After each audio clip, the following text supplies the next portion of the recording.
Bonsoir. Les titres. Les jeunes sont toujours plus attirés par l'entrepreneuriat. Les politiques le comprennent bien. Et en Guinée, c'est le Premier ministre qui promet d'accompagner une campagne de la Banque mondiale pour booster les compétences des jeunes dans ce domaine. Une promesse à suivre. On l'appelle Gam Eva Kumbi, du nom d'un savant russe. C'est un vaccin anti-Ebola. Il était en phase d'expérimentation dans notre pays. 2000 personnes l'ont testé, tous des volontaires. Est-il efficace? Ensemble, nous irons au centre pastoria de Kindia. Et puis, nous allons parler de la journée de l'industrialisation de l'Afrique. Cette année, l'accent est mis sur le lien entre l'industrialisation et le développement du continent. Les décideurs publics veulent promouvoir les chaînes de valeur régionales par la production pharmaceutique. Bonsoir, merci de nous choisir pour vous informer. On commence avec cette visite au port autonome de Conakry du président de la République. Le chef de l'État est allé à la rencontre des responsables du bateau Merci Ships et a échangé avec des patients, un réconfort pour les malades, comme le témoigne ce compte-rendu d'Ibrahima Keita. Merci Ships est une organisation internationale qui s'est fixée pour mission l'accroissement de l'accès des démunis aux soins de santé à travers le monde. C'est justement pour faire face à ce déséquilibre que, dans la mise en œuvre de son programme de société, le chef de l'État, professeur Alpha Condé, a tendu la main à Mexiship pour soulager les populations guinéennes. Après son premier passage en 2012, Mexiship est au large des côtes guinéennes depuis le mois d'août dernier. Ce mercredi, professeur Alpha Condé est allé visiter ses compatriotes en traitement dans le bateau Mexiship. Le chef de l'État, entre les lits des malades, a eu des mots aimables pour chacun en les encourageant. En 3 mois d'activité, plus de 800 patients ont été admis dans les salles d'opération pour des interventions chirurgicales lourdes, des becs de lièvre en passant par des tumeurs ou la cataracte, ainsi que la formation des agents locaux. Tout est assuré par un personnel professionnel. On a invité les patients de Conakry, Mabou, Bokeh, Kankan et la Corée. Alors on a les opérations ont très vite commencé, opération ce que j'appelle orthopédie, donc opération, dans les salles d'opération, 800 patients ont déjà été opérés. Donc nous quittons début juin, entre 2000 et 2500 patients auront été opérés. En termes de formation, 428 agents de santé ont bénéficié des cours de formation médicale et 31 autres ont eu leur capacité renforcée en mentorat. À rappeler que cette initiative du chef de l'État est appréciée par le fondateur, le Merci Ships. On est ici sur l'invitation du président de la République et du pays. C'est un vrai partenariat. Le président de la République nous a mis une place de port, l'eau et la sécurité autour du bateau. Nous avons engagé 250, ce qu'on appelle membres de l'équipage de jour. Ce sont des Guinéens qui travaillent à bord. Naturellement, ils seront très bien formés. Et c'est vrai, c'est une collaboration qui leur permettra et qui permettra aux autres de réaliser la formation de ces personnes. Au total, 2000 à 2500 patients seront touchés. C'est un président de la République souriant qui a quitté le navire Mexiship pour des résultats encourageants enregistrés en si peu de temps.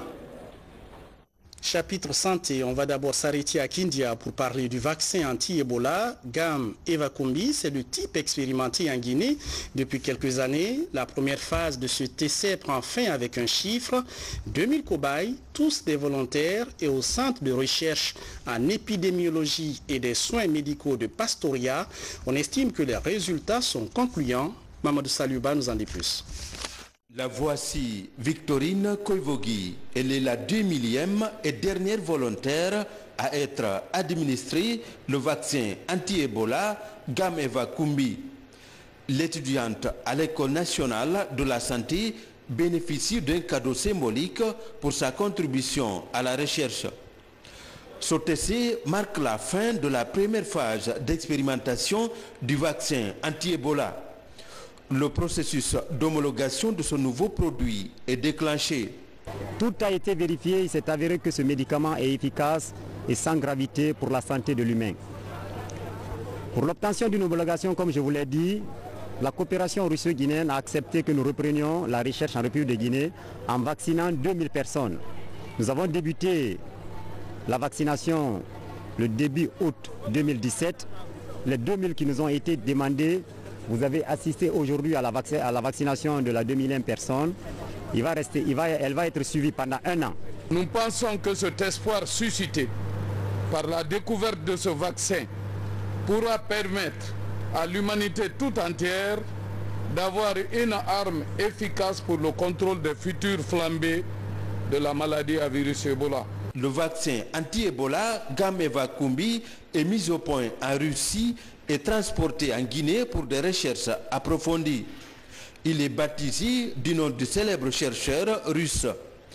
Depuis plus d'1 an, des chercheurs guinéens et russes observent le produit dans ce centre épidémiologique et de soins médicaux financé par Russal. La coopération entre nos deux pays dans le domaine de la santé est traditionnelle depuis les premiers jours de l'établissement des relations diplomatiques dont le 60e anniversaire nous avons fêté ce 4 octobre. L'épidémie d'Ebola a permis à la Guinée et à la Russie de développer une coopération plus solide avec la mise à la disposition de la Guinée d'un laboratoire mobile et d'un centre de recherche de haute technologie. Les chercheurs guinéens et russes vont travailler à la fabrication du vaccin et de différents médicaments pour la Guinée et pour d'autres pays. L'homologation du vaccin Gameva-Kumbi va marquer un tournant décisif dans la lutte contre le virus Ebola. Une avancée scientifique mondiale avec la contribution du centre de recherche de Pastoria qui jouit déjà d'une renommée internationale après la mise au point des vaccins BCG contre la tuberculose et la variole. Et puis ce sacre d'un groupe de médecins guinéens agrégés du CAMES, ils se sont montrés brillants à l'issue d'un concours, le 19e de l'institution, et sur 18 candidats présentés par la Guinée, 14 sont admis. Ils rentrent au pays et s'engagent à renforcer les prestations des unités hospitalières du pays. Diana Yansani. Lors du 19e concours d'agrégation du Conseil africain et malgache de l'enseignement supérieur, la Guinée a présenté 18 médecins. 14 sur les 18 candidats sont admis. Sur les 14, la chaire de dermatologie maladies infectieuses a obtenu 5 admis et le service maladies infectieuses tropicales a obtenu 2 admis. C'est pour gratifier les récipiendaires que cette cérémonie est organisée. Il s'agit de promouvoir les compétences et encourager la recherche. Ce concours, ce n'est pas un concours qui est facile. C'est un concours qui est difficile, qu'il faut préparer sur plusieurs années. Alors, pour arriver à ce concours, d'abord, ce qu'il faut rappeler, c'est que après être médecin généraliste, il faut minimum 4 ans pour devenir maître assistant et attendre encore 2 ans révolus pour aller au concours d'agrégation. Alors, pratiquement, il faut minimum 10 ans pour arriver à ce titre-là. Ce groupe d'admis va apporter désormais une nouvelle touche dans le domaine sanitaire. Pour une noble mission, faire face aux besoins des patients. Lorsque vous passez le concours d'agrégation au niveau du CAMES, il y a une sorte de serment, entre guillemets, que vous prenez, que vous prêtez. Ce serment, quand vous êtes agrégé, c'est de vous engager à former vous aussi d'autres agrégés. Donc, on a pris cet engagement et avec l'accompagnement de Dieu, l'accompagnement de tout le monde, nous pensons arriver à former également d'autres agrégés, surtout pour nos patients guinéens, parce que le plus souvent nos patients de maladies infectieuses, c'est un constat, vont ailleurs se faire soigner. Mais je pense qu'avec le nombre suffisant de ressources humaines que nous avons dans notre service et également la rénovation de Donka qui est en cours, je pense que ça ne sera qu'un lointain souvenir. Cette initiative du ministère de l'Enseignement supérieur et de la Recherche scientifique et du ministère de la Santé s'inscrit dans le cadre du renforcement des capacités des médecins guinéens à l'échelle internationale, surtout en matière de recherche scientifique et le traitement des maladies. Je vous le disais en titre, le Premier ministre encourage l'entrepreneuriat par les jeunes qui voient bien l'avenir de ce côté. De plus en plus, la jeune génération envisage de se tourner vers la création d'entreprises. En Guinée, le projet baptisé Bossej s'engage à transmettre aux jeunes la culture d'entreprise. Les champions, comme on les appelle, sont formés et le chef du gouvernement les a rencontrés. Que se sont-ils dit? Voyons tout cela avec Ali Kamara. Ils sont 25 jeunes à recevoir ce matin des attestations. Cela après une formation de 2 mois en entrepreneuriat. Parmi eux, 10 projets ont été sélectionnés. Des projets porteurs et innovants qui concernent la promotion de l'agriculture, de l'élevage, de la pêche et le textile. Je suis très contente et très fière d'être parmi les 10 meilleurs projets qui partent en incubation. Et j'espère que ce processus d'incubation-là va nous permettre de réaliser nos projets et de le mettre en place. Cette activité constitue la deuxième composante du projet Booster les compétences des jeunes. Ce projet est initié par le gouvernement guinéen et le leadership financier est assuré par la Banque mondiale. 100 jeunes ont été déjà formés aux notions d'entrepreneuriat. Et parmi eux, 25 ont été sélectionnés par un jury indépendant. Je voudrais saisir cette occasion pour réaffirmer encore une fois l'engagement de la Banque mondiale à accompagner le gouvernement guinéen dans son combat pour éradiquer le chômage des jeunes. Il nous faut adopter des attitudes entrepreneuriales plus innovatrices dans une approche de collaboration qui ferait intervenir plusieurs compétences de plusieurs qualités. Il est question alors de changer de paradigme en mettant l'accent sur le renforcement de l'adéquation entre la formation reçue et les exigences du marché de l'emploi. La jeunesse guinéenne a compris qu'elle doit créer des emplois au lieu d'attendre qu'on l'embauche. Ça veut dire quoi? Tout le monde a compris qu'il faut aller vers une nouvelle dynamique et cette nouvelle dynamique c'est l'entrepreneuriat, l'auto-emploi ou l'emploi indépendant. Le gouvernement est plus que jamais déterminé à garantir l'employabilité des jeunes à travers des projets innovants. Tout, absolument tout est mis en œuvre par le gouvernement de la République pour promouvoir la jeunesse, l'accompagner dans les initiatives visant à son insertion dans l'économie. La promotion des jeunes entrepreneurs est effectivement une préoccupation forte des pouvoirs publics. Cette préoccupation est exprimée au plus haut niveau de l'État. Je veux nommer le président de la République. L'une des missions confiées au ministère en charge de la jeunesse et de l'emploi est ainsi de dénicher à travers les exercices comme celui-ci des talents et de permettre au gouvernement, à travers les outils mis en place, d'accompagner ces talents dans leur volonté d'entreprendre ou, j'allais dire, de matérialiser leur volonté entrepreneuriale avec l'aide des partenaires au développement, au premier rang desquels nous avons le plaisir de saluer les efforts de la Banque mondiale. À travers donc ce projet, le gouvernement et la Banque mondiale vont faciliter l'intégration des jeunes dans le processus de développement économique et social de la Guinée. Restons avec ces champions. Sur 25 formés, 10 sont retenus et seront soutenus techniquement mais aussi financièrement par le Fonds national d'insertion des jeunes. Ils savent déjà clairement ce qu'ils veulent ces jeunes et ce qui les attend. Mariam, que nous allons découvrir, est l'une des lauréates. Notre reporter Fatima Tudialou l'a rencontrée pour parler avec elle de son plan d'affaires, images et témoignages dans ce reportage. Devant le jury, elle est à l'aise en déclinant son business plan. À 24 ans, Mariamba s'auto-emploie.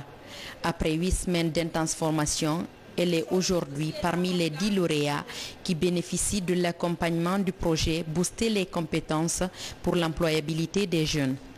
Mariam est diplômée en informatique. Son rêve est de mettre sur pied une entreprise numérique. Le projet Pay Mobile permet de mettre en relation les techniciens et leurs clients. Aujourd'hui, je suis retenue parmi ces 10 jeunes qui seront incubés et on va passer une incubation d'1 année. Ils vont nous accompagner jusqu'à la réalisation de nos projets. Pour Mariam et ses nouveaux pairs, cette étape marque le début de l'entrepreneuriat professionnel. Au bout du processus, des jeunes patrons et patronnes d'entreprise. Je prévois dans mon business plan d'avoir 10 employés à l'interne et au cours de la même année, j'aurai 115 employés, Inch'Allah. Avant la fin de la maturité, l'entreprise de Mariam, le projet Booster les compétences pour l'employabilité des jeunes, va œuvrer à placer 300 jeunes dans des entreprises en décembre 2018. C'est un défi de taille pour les communes de convergence, 40 au total. Elles devront trouver de nouvelles stratégies de réalisation des droits des enfants d'ici à 2030. Une vision du programme national de coopération Guinée-UNICEF. Les détails avec Mohamed Lamine Camara.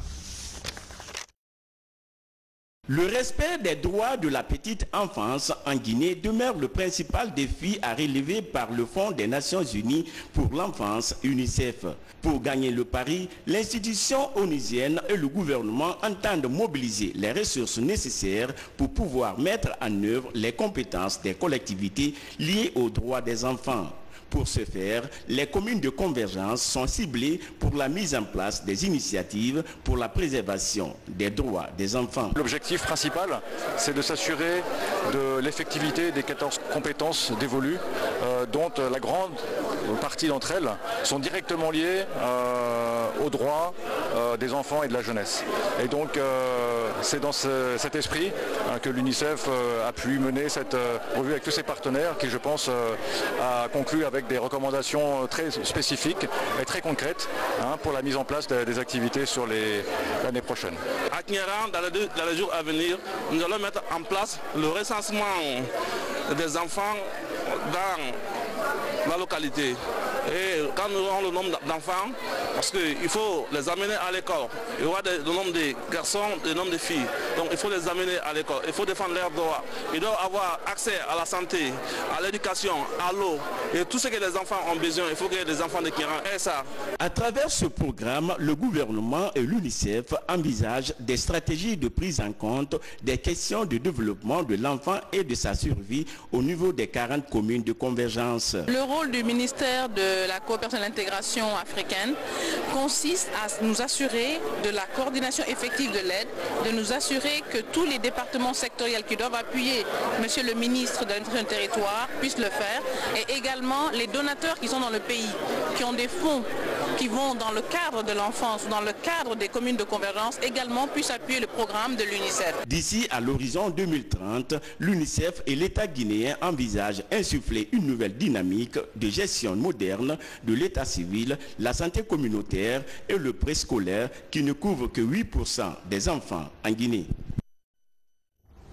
Le ministre de l'Éducation nationale et de l'alphabétisation se réjouit de la reprise progressive des cours dans la quasi-totalité des établissements scolaires du primaire et du secondaire. Il informe ce faisant tous les enseignants ayant effectivement repris leurs activités et dont les listes ont été communiquées à la division des ressources humaines par le biais des DPE-DCE depuis le début du mois de novembre, que leurs soldes et accessoires de solde de novembre 2018 leur seront entièrement payés conformément aux dispositions de l'article 70 du statut général de la fonction publique. Par ailleurs, pour des raisons de qualité, les contractuels en service dans nos écoles seront également pris en charge après la remontée de leurs fiches d'évaluation de pratique de classe. Par conséquent, le département de l'Éducation nationale et de l'alphabétisation invite les intéressés à poursuivre sans relâche leurs tâches quotidiennes. Il encourage par ailleurs l'ensemble du personnel enseignant en situation de classe à se mettre à la tâche afin de mener à bien l'exécution normale des programmes d'enseignement. Le ministre. La lutte contre la pêche illicite s'intensifie dans la région. Conakry accueille les 7 pays membres de la commission sous-régionale des pêches. L'occasion de valider une stratégie commune de lutte contre ce fléau. La campagne est soutenue par l'Union européenne et le défi pour le continent est de mieux sécuriser l'espace maritime. Comment cela va concrètement se faire? Élément de réponse dans ce reportage de Mamadi Terna Kamisoko. La pêche illicite non déclarée et non réglementée. Une pratique néfaste qui cause des préjudices énormes à de nombreux États ouest-africains. À Conakry, les 7 pays membres de la Commission sous-régionale des pêches travaillent sur une gestion harmonisée de la question. Au terme de 2 jours de travaux, ces différents chargés de l'inspection et du contrôle des navires de pêche en mer et dans les ports exigent des états plus ou moins techniques dans le but de faciliter le contrôle dans les zones de pêche. L'objectif étant de faciliter la détection rapide de tout mouvement suspect de navires. À Conakry, il a été surtout préconisé, demandé aux États un peu de renforcer le dispositif national de lutte contre la pêche INN. Ceci va permettre à l'échelle régionale de pouvoir renforcer le dispositif sous-régional parce qu'on ne peut pas avoir un dispositif sous-régional cohérent si on n'a pas un dispositif national renforcé. Donc c'est la principale recommandation.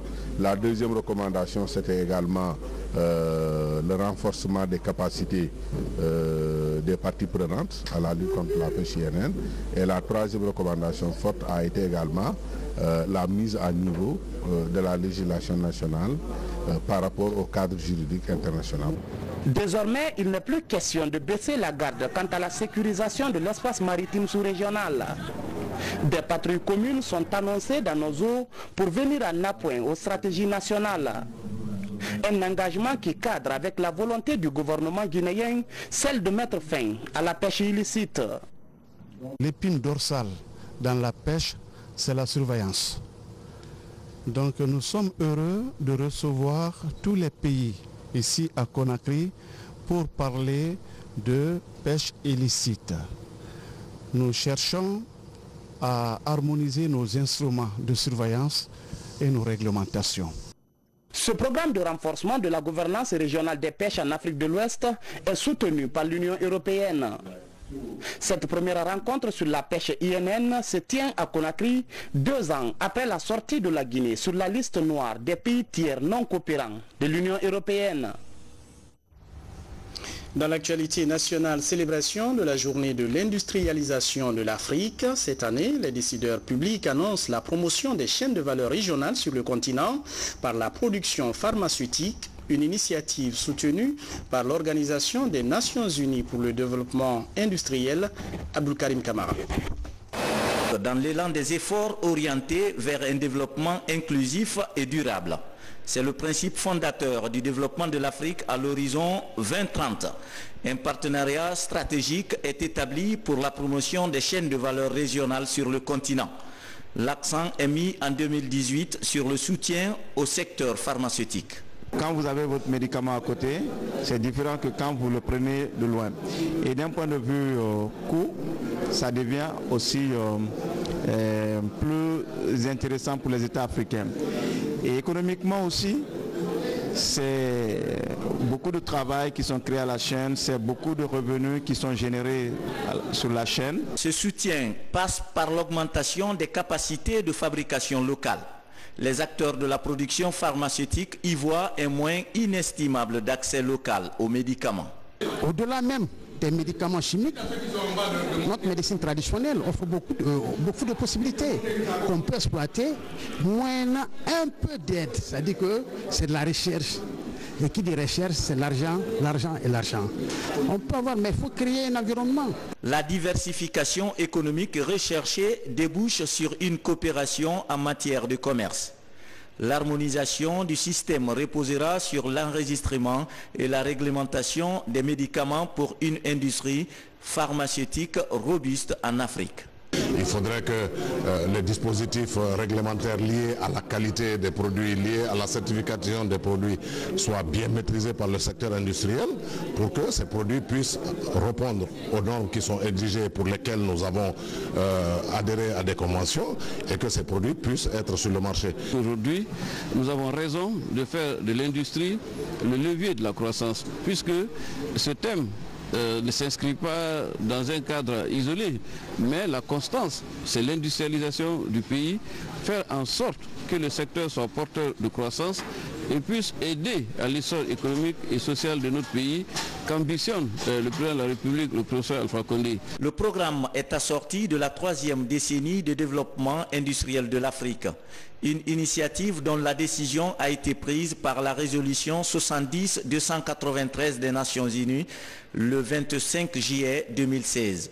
La finalité est l'industrialisation de l'Afrique. Je vous amène à Kassa, sur les îles de l'Os, où le gouvernement lance une campagne d'identification, de récupération, d'immatriculation et de sécurisation des domaines de l'État. Sur place, le ministre de l'Urbanisme et son équipe, ils annoncent les conceptions des actes de propriété dans ces îles les jours à venir.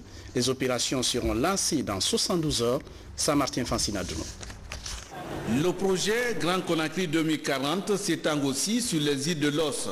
Kassa bénéficiera de l'aménagement de ses plages pour servir désormais de site touristique. Pour sa faisabilité, le ministre de la Ville et de l'Aménagement du Territoire enclenche une vaste campagne de sensibilisation des insulaires sur la nécessité pour le gouvernement d'identifier, de récupérer, d'immatriculer et de sécuriser les domaines de l'État.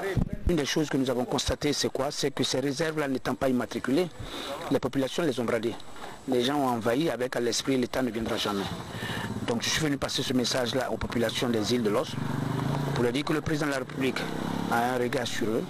Il a certainement beaucoup d'admiration pour eux, il est en train de faire beaucoup pour eux, mais l'une des choses pour laquelle il tient, sur laquelle aujourd'hui il tient, c'est de faire en sorte que le cadre de vie des populations des îles de l'Os soit décent. Donc ce message-là, je suis venu le passer pour dire que ceux qui vendent, ceux qui achètent, chacun comprenne qu'aujourd'hui, cela ne peut pas être toléré. Les îles de l'Os, d'une superficie totale de 1356 hectares, retiennent l'attention de l'État pour leur développement.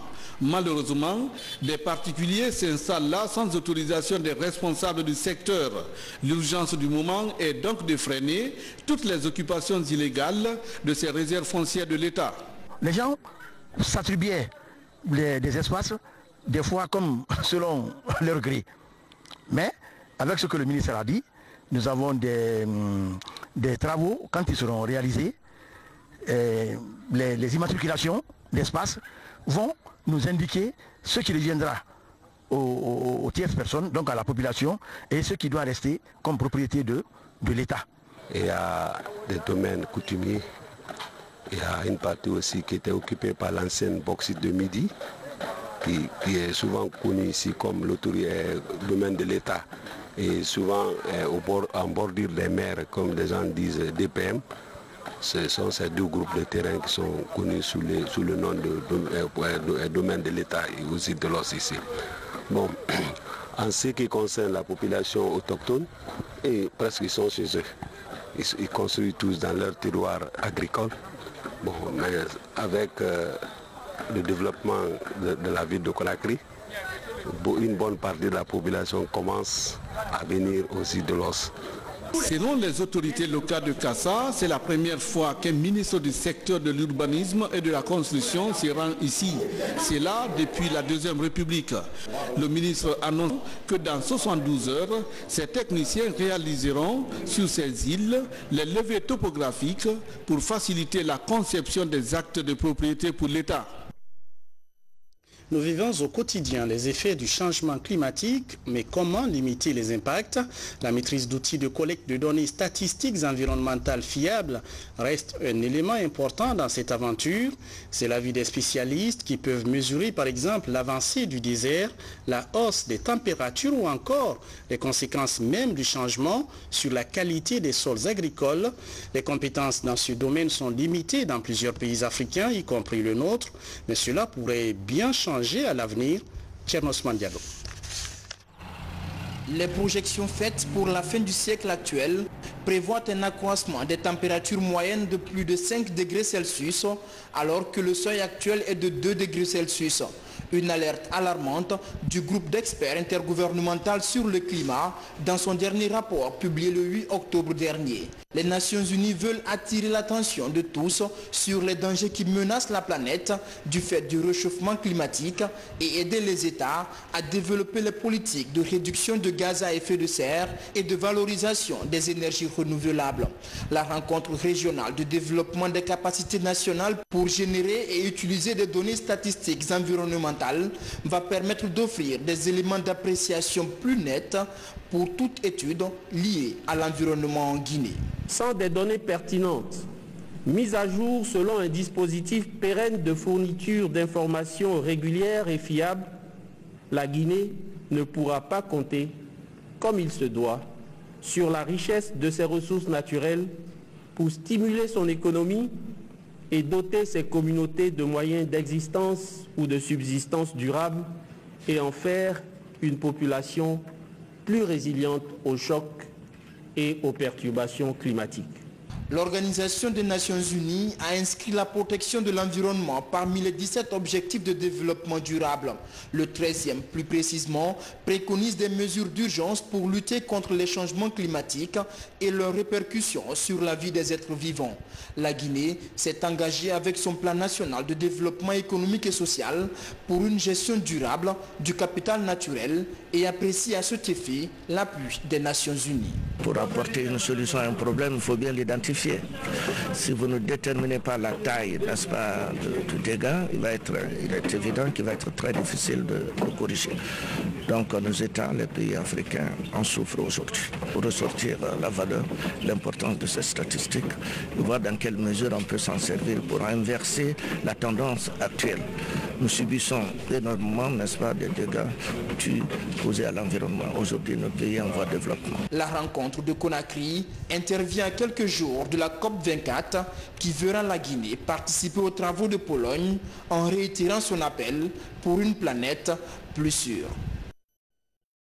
Actualité nationale, le ministère de la Culture et du Patrimoine historique fait l'état des lieux du patrimoine culturel et naturel du pays.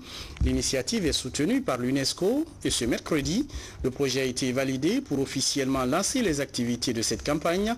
Le point avec Mamadi Terna Kamisoko, Bernard Tunguino. C'est connu, la Guinée est dotée d'un patrimoine culturel et naturel riche et varié. Mais ces sites et monuments historiques ont besoin de restauration. Un ambitieux projet est désormais en cours.